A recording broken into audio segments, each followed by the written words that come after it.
সবকিছু আমাদের কাছে আসে, প্রাণপণ চেষ্টা করে। ভাই আমাদের তো পালাবার পথ নাই, আমরা যেদিকে যাই ঝুলাবে, এটা হচ্ছে রিয়েলিটি ভাই। আমি আপনি এমন জায়গাতে আমার নিয়ে আইলেন, এই ছেলে আমার 3 জেনারেশনের ছোট ছেলে মানুষ, তার সাথে আমি মুক্তিযুদ্ধ আদর্শ বাম ডান কিছুই থাকবে না, সব মিলেমিশে করতে হবে। শুধু এদেরকে নেতা ওরা বুঝবে কয়েকদিন পরে।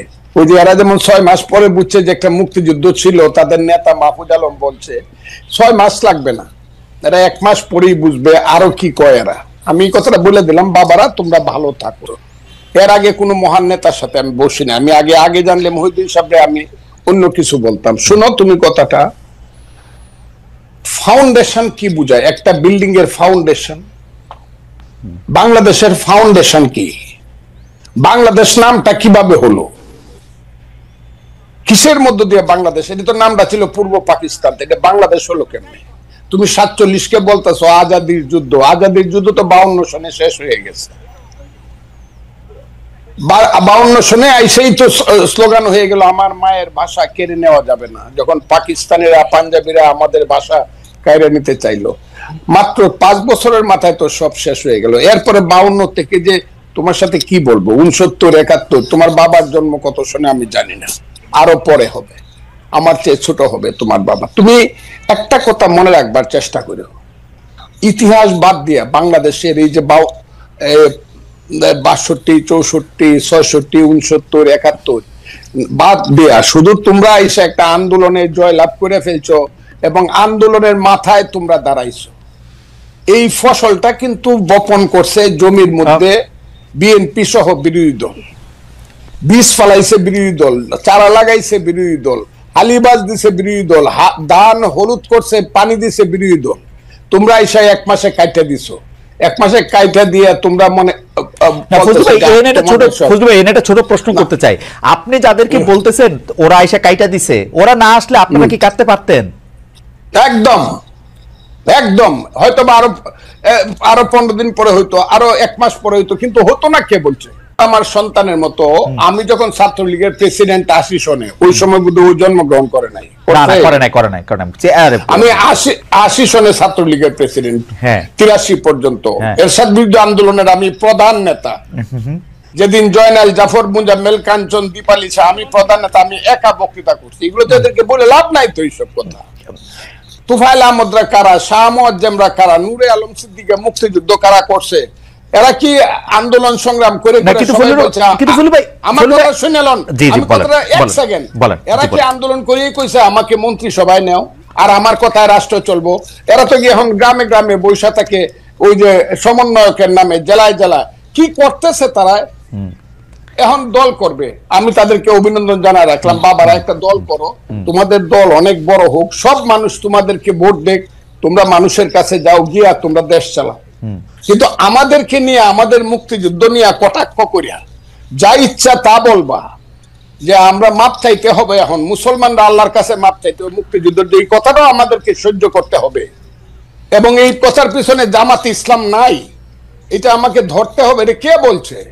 জামাত ইসলাম সবকিছুর পিছনে আছে, যেখানে তোমরা বলো শিবির আছে সমস্ত কিছুর পিছনে। তবে একটা কথা তোমাদেরকে বলি, এই দিন কিন্তু দিন না, this is not the last. এই মুভমেন্টই লাস্ট মুভমেন্ট না, কিন্তু এই গেমটা কিন্তু ফাইনাল গেম। তোমরা যেটা বলতেছো may not be final game in the history, এটা সেমিফাইনাল, ফার্স্ট রাউন্ডও হইতে পারে না। কিন্তু আপনি কি ওদেরকে বেনিফিট অফ ডাউট দিবেন? ওরা তো প্রত্যাহার করলো, এবং কেউ তো আজকেও হান্নান মাসুদ ওই লেখার কথা আপনি বলতেছে, আজকেও হান্নান মাসুদ বলতেছে যে ও শাস্তি দাবি করে, যে লেখক এই লেখা লিখছে, ও দাবি করে যে এডিটর এটা দেখা দেখে নাই সেটার, এটা তো ওর অবস্থান, অনেকের অবস্থা। কার কাছে দাবি করে? জামাতের কাছে। শাস্তি কি জামাতের মতো একটা মেথডিক্যাল দল, একটা ক্যাডার ভিত্তিক দল তো 1 সেকেন্ড লাগে শাস্তি নিতে, জামাতের নিচে কতদিন হয়েছে? আপনি তো নিচে না তো, বরং জামাত শিবিরের সেক্রেটারি যে, আমি আপনাকে কি বলবো, সভাপতি যে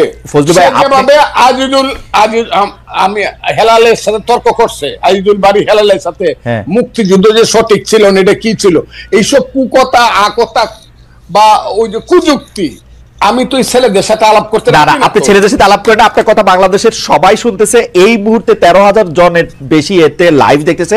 আপনি আমাকে একটা কথা বলেন, আপনি বাংলাদেশের একজন, মানে আমি কি বলবো, সবচেয়ে সাহসী মুক্তিযোদ্ধাদের একজন, মুক্তিযোদ্ধার একজন কমান্ডার, আমাদের যে 54 বছর পরে আইসা মুক্তিযুদ্ধের গুরুত্ব ওদেরকে বুঝাইতে হইতেছে, আপনি যাদেরকে 2 প্রজন্মের পরে, 3 প্রজন্মের পরে, আমারও 2 প্রজন্মের পরের যাদেরকে এটা বুঝাইতে হইতেছে, এর জন্য কি আমরা দায়ী না? আমরা মুক্তিযুদ্ধটাকে কোন জায়গায় নিয়ে গেছিলাম? আমরা সব জায়গায় দায়ী। 54 বছরের মুক্তিযুদ্ধকে সবাই আপনি আমার ওই বক্তব্য শুনবেন। আমি আমার সন্তানকে বলবো, ওই যে আমি বলছি যে প্রথম দিন থেকেই মুক্তিযুদ্ধের ট্রেনটা ভুল লাইনে উঠছিল। শুনছেন আপনি আমার এই বক্তব্যটা? এটা আমি কারে বলছি?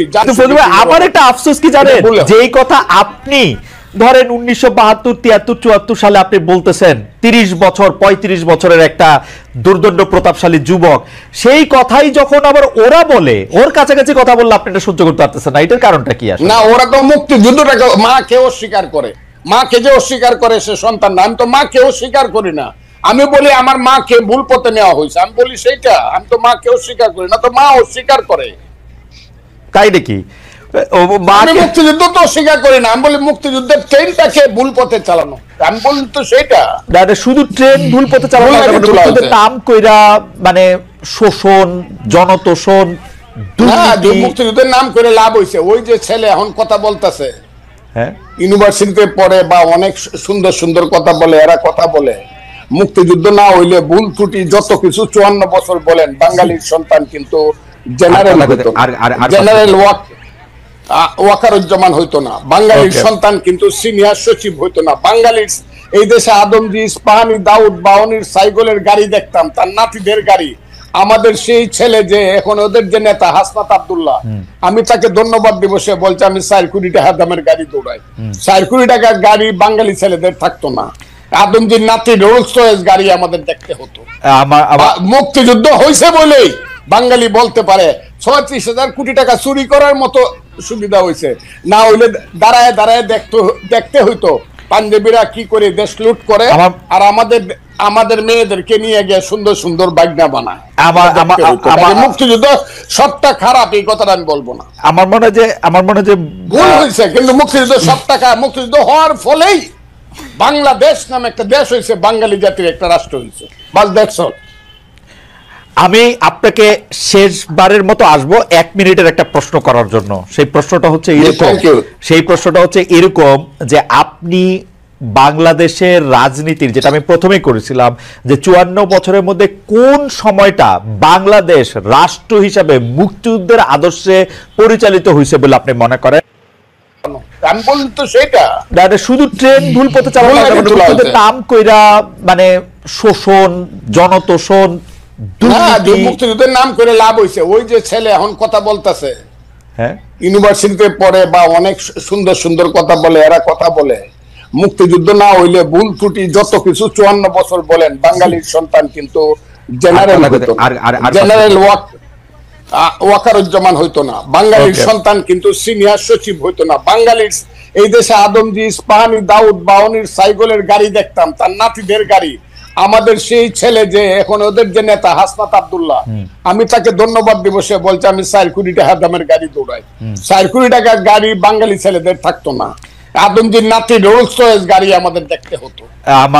মুক্তিযুদ্ধ হয়েছে বলেই বাঙালি বলতে পারে 36,000 কোটি টাকা চুরি করার মতো সুবিধা হয়েছে, না হইলে দাঁড়ায় দাঁড়ায় দেখতে হইতো পাঞ্জাবিরা কি করে দেশ লুট করে, আর আমাদের মেয়েদেরকে নিয়ে গিয়ে সুন্দর সুন্দর বাগনা বানায়।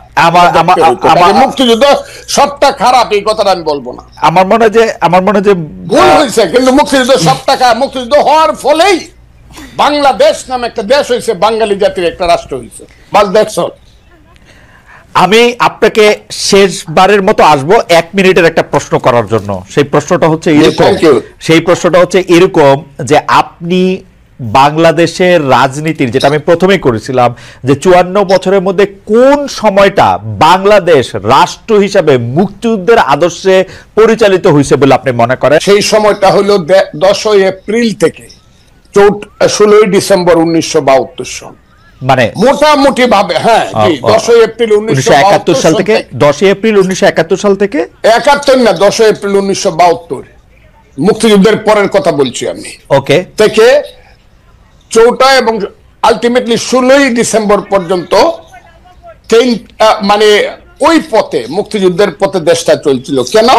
তখন 309 ঘন্টা বিতর্ক করে বাংলার শ্রেষ্ঠ সন্তানেরা, আবারও বলছি বাংলার শ্রেষ্ঠ সন্তানেরা, আবারও বলছি বাংলার শ্রেষ্ঠ সন্তানের একটা সংবিধান করছিল, যেটা পৃথিবীর শ্রেষ্ঠ সংবিধানের একটা হিসাবে পরিগণিত হইতো, পরে এটা নষ্ট হয়েছে। এই সংবিধানটাকে আবার আমার মাসুদ বাবারা এইটা একদম এটা কি বলছে কবর দিয়ে দিতে চায়। বিরোধিতা তো একটু এমনি করি না, এই শ্রেষ্ঠ ওই সময়টা 16 এর পর থেকে যা হয়েছে, 16 ডিসেম্বরের পরে 7ই মার্চ আসছে, 73 ভোট হয়েছে 39টা সিটে। ওই সরকারের আমলেই 39টা সিটে আমার মনে যায় এই ফজলুবের কথা শোনা খুবই মানে কি বলবো, খুবই আকর্ষণীয়, খুব চমৎকার, শুনতে ইচ্ছা করে শুধু, কিন্তু সময় নাই, আমাদের শেষ করতে হতেছে। কিন্তু 72 সংবিধানটা আপনি সত্যি পৃথিবীর সর্বশ্রেষ্ঠ সংবিধানগুলির একটা মনে করেন? সর্বশ্রেষ্ঠ বলে নাই তো, সবচেয়ে ভালো সংবিধানগুলি, সবচেয়ে ভালো সংবিধান না, শ্রেষ্ঠ সংবিধান একটা। আচ্ছা, শ্রেষ্ঠ সংবিধান একটা, ওই 70 অনুচ্ছেদ থাকা সত্ত্বে প্রধানমন্ত্রীর কাছে 70 অনুচ্ছেদ আমি আপনাকে বলি, 70 অনুচ্ছেদ তখন বাস্তবতায় তো এটা তো অনেক সময় লাগবে। 70 অনুচ্ছেদ তৈরি 54 কে 55 কে 56 সনে ওই যে এমপি এমএলএ হইয়া ভোট কেনাকাটা করে যেভাবে প্রতি 24 ঘন্টায় একবার সরকার বদল হইতো, সেই তিক্ত অভিজ্ঞতা থেকে কিন্তু 70 এটা আপনারা বলেন বহুবার, এটার বহু রকম রেমেডি সারা পৃথিবীতে আছে, আপনারা ওইটার দিকে আপনারা জান নাই। যাই হোক, আমার কাছে 70 আমি সমর্থন করি না। আমি 72 সংবিধানে ফজলু, আপনি খালি 72 সংবিধানে আপনার সাথে আমি আলাদা করে একদিন কথা বলবো না।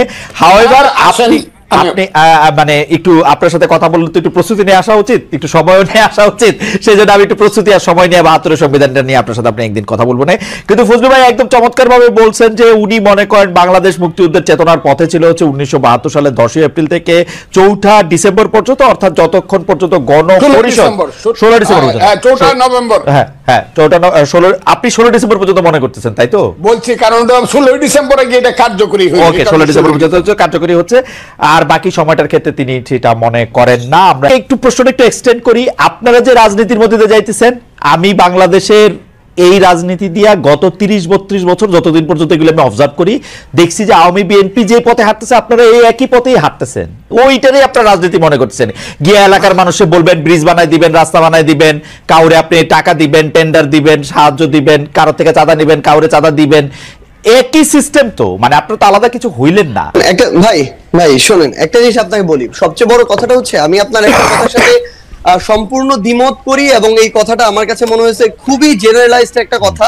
আপনি একটা কথা যেটা রনি ভাইকে বলছেন যে আওয়ামী লীগের দেয়া ছাঁচে বৈষম্য বিরোধী ছাত্র আন্দোলন চলতেছে। ভাই একটা কথা আপনাকে স্পষ্ট করে বলি, সবচেয়ে বড় কথা হচ্ছে বৈষম্য বিরোধী ছাত্র আন্দোলন কোন একজন স্টুডেন্ট কোন একটা কাজ করছে, কোন একজন সাধারণ নাগরিক একটা কাজ করছে, বৈষম্য বিরোধী ছাত্র আন্দোলন নাম ভাঙায় করছে, সমন্বয়ক শব্দটা নাম ভাঙায় করছে, তার মানে সেই দায় এই বৈষম্য বিরোধী ছাত্র আন্দোলন নিবে, এটা কোনোদিন হইতে পারে না।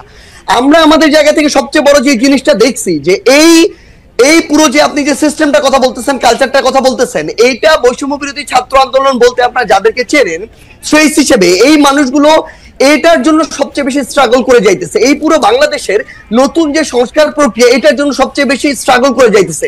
কোন জায়গাটা থেকে? আসলে এই যে বাংলাদেশে বিগত 16 বছরে এই যে একটা কালচার এস্টাবলিশ করে দেওয়া হয়েছে, মানুষের রন্ধ্রে রন্ধ্রে এই যে বিভিন্ন তোষামোদি, কালপ্রিটগিরি বিহেভিয়ার গুলো ঢুকে গেছে, এই যে বিভিন্ন রকম অপকর্মের সাথে জড়িত হওয়ার প্রবণতা ঢুকে গেছে, ব্যক্তি স্বার্থ এই যে চিন্তা করার যে প্রবণতা ঢুকে গেছে, মানুষ সামগ্রিকভাবে কালেকটিভলি এই জায়গাটা থেকে এখনো বের হইতে পারতেছে না। মানুষ এখন প্রত্যেকদিন 100টা তদবির নিয়ে আসে, মানুষ এখনো তাদের জায়গা থেকে নিজেরটা দেখে শুধুমাত্র যে আমি ট্রান্সফার নিয়ে আজকে যদি ভোলা থেকে ঢাকায় যাই আমার ফ্যামিলি একটু ভালো থাকবে, কিন্তু ঢাকার যে ফ্যামিলিটা বরিশালে যাবে তার কি হলো সেটা মানুষ চিন্তা করে না। আপনি যদি আজকে দেখেন এই পুরো বাংলাদেশের যে রাজনৈতিক দলগুলো, এই দলগুলো বিগত অর্ধ শতাব্দী ধরে যেই পলিটিক্যাল কালচারটা প্র্যাকটিস করে আজকের এই অবস্থানে আসছে, এই অভ্যুত্থানের পরও ওই পলিটিক্যাল কালচার থেকে ওই পলিটিক্যাল দলগুলো বের হইতে পারে না, তার রাজনৈতিক নেতৃবৃন্দ বের হইতে পারে না। ভাই শেষ করে ভাই আমরা তো চোখের সামনে থেকে দেখতেছি, আপনাকে বলি ভাই আপনি তো বাইরে থেকে দেখতেছেন, আমরা চোখের সামনে থেকে দেখতেছি। আপনাকে বলি আজকে এই যে এত এত রক্তের উপরে দাঁড়িয়ে, খুনের হত্যার উপরে দাঁড়িয়ে, লাশের উপরে দাঁড়িয়ে এই যে সরকার, আমরা তো সরকার সরাসরি নাই, কিন্তু আমরা সরকারকেও দেখতে পাচ্ছি, মাঠকেও দেখতে পাচ্ছি। আমাদের সবচেয়ে বড় যে সুবিধাটা হয়েছে, মানুষের না আসল চরিত্রটা আমরা দেখতে পাচ্ছি। বড় বড় রাজনীতিবিদ, বড় বড় সুশীল, বড় বড় শিক্ষাবিদ, বড় বড় মিডিয়া ব্যক্তিত্ব, এগুলো আপনার সামনে যতটা ভদ্র যেভাবে প্রেজেন্ট করে, ভিতরে এক একটা কালপ্রিট এবং ভণ্ড। এরা ভিতরে ভিতরে নেগোসিয়েশন করে, ভিতরে ভিতরে এরা তদবির করে, ভিতরে ভিতরে এরা আগের কালচারটা এস্টাবলিশ করার জন্য মাঠে তাদের ছেলেদেরকে পাঠায় চাঁদাবাজি করে, উপরে এসে বলে কে ওখানে চাঁদাবাজি করতে গেছে। এই যে রাজনৈতিক দলের বড় বড় যে নেতাকর্মীগুলো, তারা যদি মাঠ পর্যায়ে বাংলাদেশের বড় রাজনৈতিক দলগুলো সহযোগিতা না করে, তাদের যারা কর্মী তাদেরকে তলে তলে ওই ভিতরে পাঠায়, আবার উপরে উপরে। আজকে আপনি দেখেন কেন আওয়ামী লীগের বিচার হইতেছে না। আওয়ামী লীগের বড় বড় নেতা কর্মীগুলোকে শেল্টার দিয়ে রাখছে। আমি বলি, জেলা আওয়ামী লীগের সাধারণ সম্পাদক সভাপতিকে শেল্টার দিচ্ছে জেলার অন্য কোন বড় রাজনৈতিক দলের সভাপতি সাধারণ সম্পাদক। This is the bitter truth. এই শেল্টার দিতেছে টাকার বিনিময়ে, এই শেল্টার দিতেছে ম্যান পাওয়ারের বিনিময়ে, অথবা এটা চিন্তা করতেছে আজকে থেকে 5-10 বছর পরে তার যদি খারাপ সময় আসে সে তাকে শেল্টার দেবে। একটু জাস্ট ফিনিশিংটা সামগ্রিকভাবে শুরু করি। তো সবচেয়ে বড় কথাটা হচ্ছে, বৈষম্য বিরোধী ছাত্র আন্দোলন বলতে যে 3 জন ওইখানে সরকারি উপদেষ্টা কিংবা মাঠে যারা আছে, অ্যাকচুয়ালি যারা স্পিরিটটাকে ধারণ করে, ভাই 5 তারিখের পরে বৈষম্য বিরোধী ছাত্র আন্দোলন হইছে নতুন করে, এই সংখ্যাটা বেশি, তারা এই নাম ভাঙায় খাইতেছে আরো বেশি।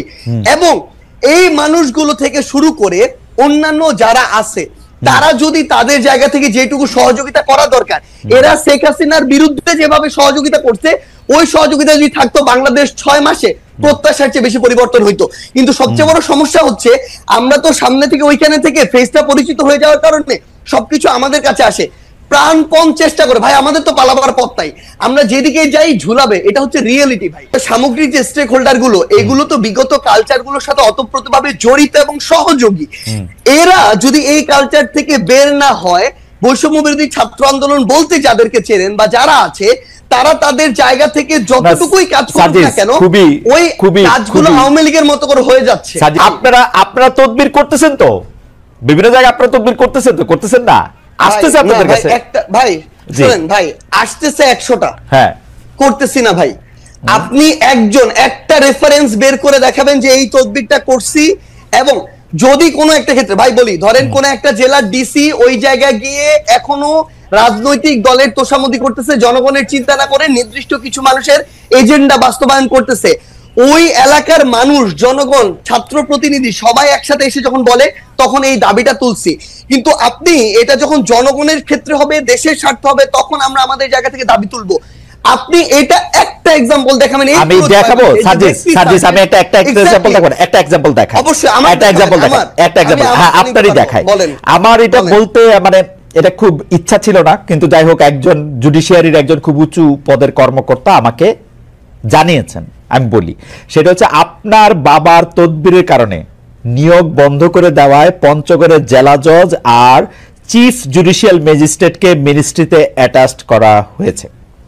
ভাই শোনেন, একটা কথা বলি, মানে এই যে মানে এটার চেয়ে বড় প্রোপাগান্ডা। এবং মানে আপনি শোনেন, জাস্ট একটা এক্সাম্পল, পুরো পঞ্চগড় জেলার যত মানুষ আছে তাদেরকে জিজ্ঞাসা করবেন, পুরো পঞ্চগড় জেলার বৈষম্য বিরোধী ছাত্র আন্দোলন আছে তাদেরকে জিজ্ঞাসা করবেন, পুরো পঞ্চগড় জেলার বৈষম্য বিরোধী ছাত্র আন্দোলন পুরো জেলা কোর্ট থেকে শুরু করে এভরিথিং ব্লক করে রাখছিল শুধু একটা কারণে, এই জেলা জজ এবং চিফ জুডিশিয়াল ম্যাজিস্ট্রেট তারা তাদের জায়গা থেকে একটা নিয়োগ প্রক্রিয়ার পরীক্ষার আগেই তারা বিভিন্ন জায়গায় ম্যান সেট করে রাখছিল। এবং ওইখানে যারা পরীক্ষার্থী ছিল তাদের প্রতিবাদের মুখে পড়ে তারা পরীক্ষাটা পর্যন্ত বন্ধ করে দিতে বাধ্য হয়। এবং সবচেয়ে মজার বিষয় হচ্ছে, একটু অ্যাড করি ভাই, সবচেয়ে মজার বিষয় হচ্ছে, ওইখানে অ্যাপ্লাই করেছিল মনে করেন 2000 স্টুডেন্ট, তারা তাদের মতো করে বিভিন্ন এক্সকিউজ দিয়ে প্রায় অর্ধেক স্টুডেন্টকে পরীক্ষা দিতেই দেয় না, বাকিদেরকে দিয়েছিল।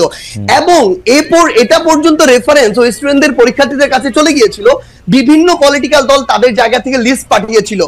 এবং এই চিফ জুডিশিয়াল ম্যাজিস্ট্রেট এবং জেলা জজ যিনি রয়েছেন, তারা বিগত সময়ে আওয়ামী লীগের সময়ে তারা ওই সময় যে আইন এবং বিচার মন্ত্রণালয়ের যিনি মন্ত্রী ছিলেন তার লিস্ট দেখে দেখে পঞ্চগড়ে নিয়োগ দিয়েছে। এই অভিযোগগুলো এক করে পুরো পঞ্চগড় জেলার ওই পরীক্ষা যারা পরীক্ষার্থী তারা রাজপথে নেমেছিল, মানুষ নেমেছিল, বৈষম্যবিরোধী ছাত্র আন্দোলন নেমেছিল।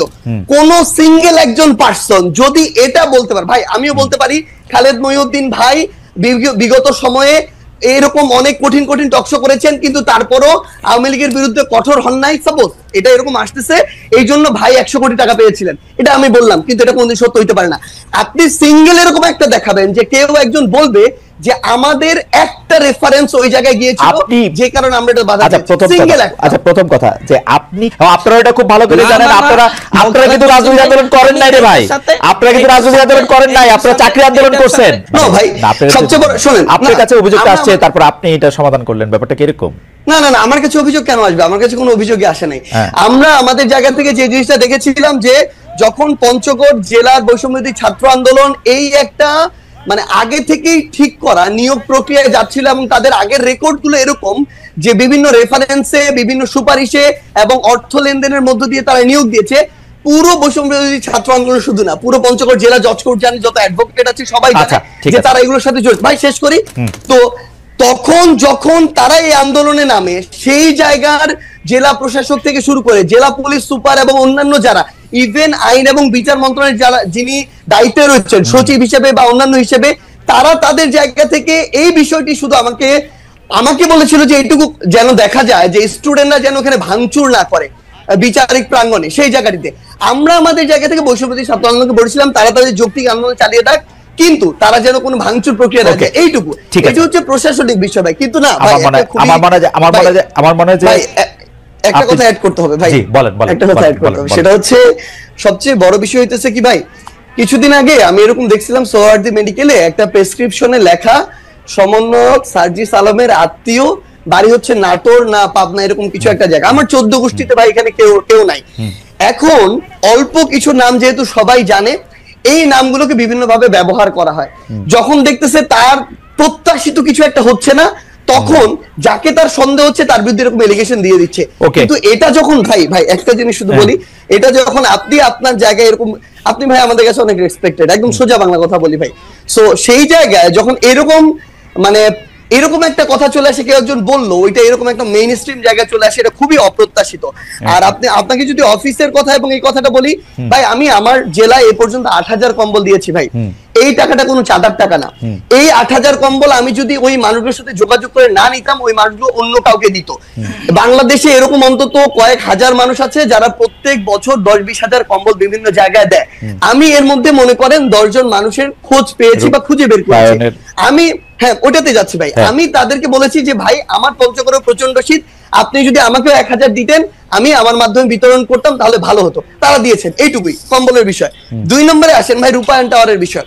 ভাই একদম স্পষ্ট কথা বলি, বাংলাদেশের রাজনীতি করতে বিগত রাজনৈতিক দলগুলো যেই লেভেলের টাকা খরচ করার কালচার তৈরি করেছে, একদম মানে কালো টাকা দিয়ে, সেটা যদি কন্টিনিউ হয় আমাদের দ্বারা বাংলাদেশের রাজনীতি করা সম্ভব না, একদম ক্লিয়ারলি বলে দিলাম।